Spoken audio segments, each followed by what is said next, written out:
اساسگزار صلح و وحدت ملی پیشوای ملت پرزیدنت جمهوری تاجیکستان محترم امامعلی رحمان در شهر نورک کارگاه‌های استحصالی ورقه‌های گچی سنگ‌های آرایشی و محصولات ساختمانی جمعیت دارای مسئولیت محدود نورساز را مورد استفاده قرار دادند. تکنولوژیا و خطهای استحصالی کارگاه از کشورهای مترقی دنیا وارد کرده شده از جانب متخصصان وطنی وصل و نصب گردیده اداره کرده می‌شوند. اشیاء خام برای استحصال ورقه‌های گچی اساساً محصولات طبیعی محلی می باشند. 24 اکتبر اساسگزار صلح و وحدت ملی پیشوای ملت پرزیدنت جمهوری تاجیکستان محترم امامعلی رحمان در شهر نورک کارگاه‌های استحصالی ورقه‌های گچی، سنگ‌های آرایشی و محصولات ساختمانی جمعیت دارای مسئولیت محدود نورساز را مورد استفاده قرار دادند. کارگاه‌های نو استحصالی در شهر نورک در دایره تطبیق هدف 4 ملی صنعتی کنانی با سرعت کشور سالهای رشد صنعت سالهای 2022-2026 و به استقبال جشن 35 سالگی استقلالیت دولتی جمهوری تاجیکستان با اقدام صاحبکاران وطنی برادران تبرفا بنیاد گردیدند. با تأسیس کارگاه‌های نو استحصالی زیاده از 100 نفر ساکنان شهر از جمله زنان و دختران خانه‌نشین محلی با جای کار دائمی و معاش خوب تامین گردیدند. در کارگاه استحصال ورقه‌های گچی با استفاده از دستگاه و تکنولوژی دولت‌های پیشرفته جهان امکان است که در یک شبانه روز 6000 و در یک سال 2 میلیون متر مربع مصالح بلندصفت ساختمانی در اساس طلبات بین المللی آماده کرده شود. با اطلاع مسئولان آینده با بالا برداشتن اقتدار استحصالی این نشان داد در یک سال تا به 3 میلیون متر مربع ورقه‌های گچی رسانده خواهد شد. تکنولوژیا و خطهای استحصالی کارگاه از کشورهای مترقی دنیا وارد کرده شده از جانب متخصصان وطنی وصل و نصب گردیده اداره کرده می شوند.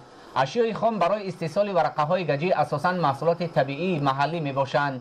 محصولات استحصالی کارگاه معاصر نوبنیاد با در نظر داشت استفاده اشیاء طبیعی به سلامتی بی‌ضرر بوده عوض کننده واردات می باشد. ورقه‌های گچی در مرحله اول با اندازه 1.20 به 2.5 متر و عقب‌سه 9.5 میلیمتر استحصال می شود که اساساً برای سقف انشاءات گوناگون پیش بینی گردیدند. متخصصان وطنی همزمان امکان دارند که در اساس درخواست و فرمایش میزبان این نوع محصولات ساختمانی را با شکل و اندازه‌های گوناگون آماده نمایند. همچنین آینده استحصال ورقه‌های گچی با تاب‌آوری به نمی برای دیوار و بیرون بیناها با اندازه قفسی از 7 تا 15 میلیمتر در کارگاه در نظر است.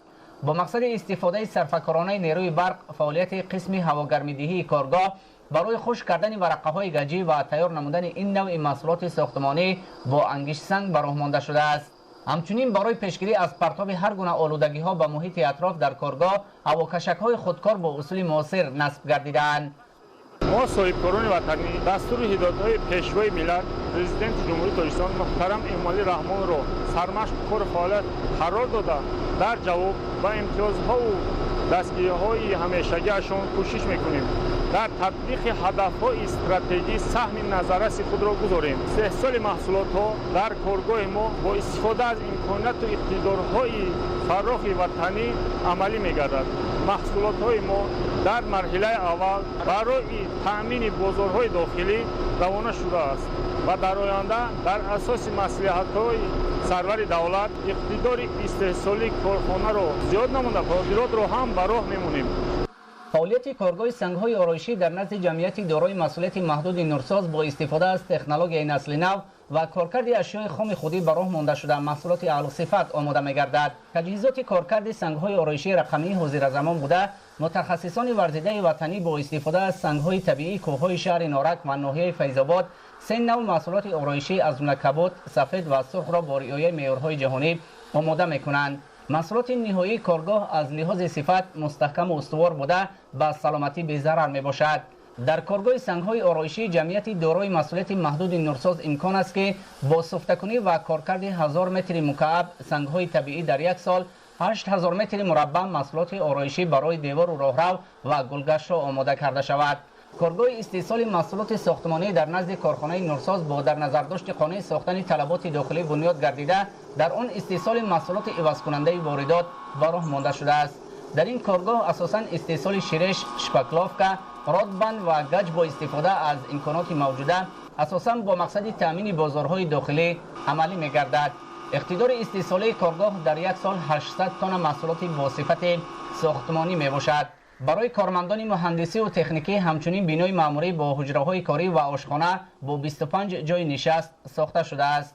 کارگاه‌های استحصالی را ما صاحبکاران وطنی برادران در دایره دستگیری‌های پیشوای معظم ملت محترم امامعلی رحمان از بخش خصوصی ساخته و به استفاده دادیم. امکان داریم که توسط خطهای معاصر استحصالی محصولات اعلی‌صفت وطنی را پیشنهاد ساکنان مملکت نماییم. بنیاد و مورد استفاده قرار دادن کارگاه‌ها در دایره تطبیق هدف چهارم استراتژی صنعت‌کنی با صورت کشور سالهای رشد صنعت عملی کرده است. در کارگاه‌ها اساساً ساکنان محلی از جمله زنان و دختران با جای کاری دائمی و معاش خوب تامین گردیدند. ما صاحبکاران کوشش می‌نماییم که سهم خود را در تدبیرهای آبادانی به استقبال جشن 35 سالگی استقلالیت دولتی جمهوری تاجیکستان در شهر نورک و دیگر گوشه‌های وطن گذاریم. سرور دولت محترم امامعلی رحمان اقدام صاحبکاران وطنی را در سمت بنیاد کارگاه‌های نوی استحصالی با مقصد کارکرد اشیاء خام وطنی تا مرحله نهایی شایان تحسین و نمونه ارزیابی کرده با در نظر داشت زیاد بودن طلبات و چنین نوع محصولات ساختمانی در مملکت با مسئولان جمعیت دارای مسئولیت محدود نورساز برای باز هم افزایش دادن حجم استحصالات مسئولیت‌های سودمند دادند. تاکید شد که با استفاده از اقتدارهای طبیعی موجوده صادرات استحصالات با صفت وطنی به خارج مملکت راه اندازی کرده شود.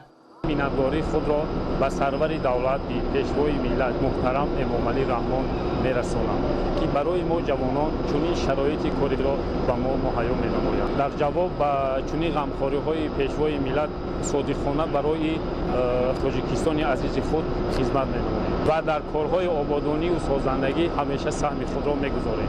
مینتواری خود را به پیشوای ملت میرسانم که چنین کارخانه‌ها ساخته به استفاده داده است که ما زنان و دختران خانه‌شین به جای کار معاش خوب تامین کوشش میکنیم که در روز صنعت مملکت سرمایه‌گذار باشیم. ما جوانان در جواب به این غمخوری‌ها کوشش میکنیم که در پیشرفت وطن خود همیشه سرمایه‌گذار باشیم. یادآور میشیم که در شهر نورک با استفاده از اقتدارهای موجوده امروز 18 کارخانه صنعتی فعالیت داشته در اساس نقشه چهاربینی‌ها به استقبال جشن 35 سالگی استقلالیت دولتی جمهوری تاجیکستان بنیاد و با استفاده دادن باز 20 کارخانه و کارگاه نو در نظر است.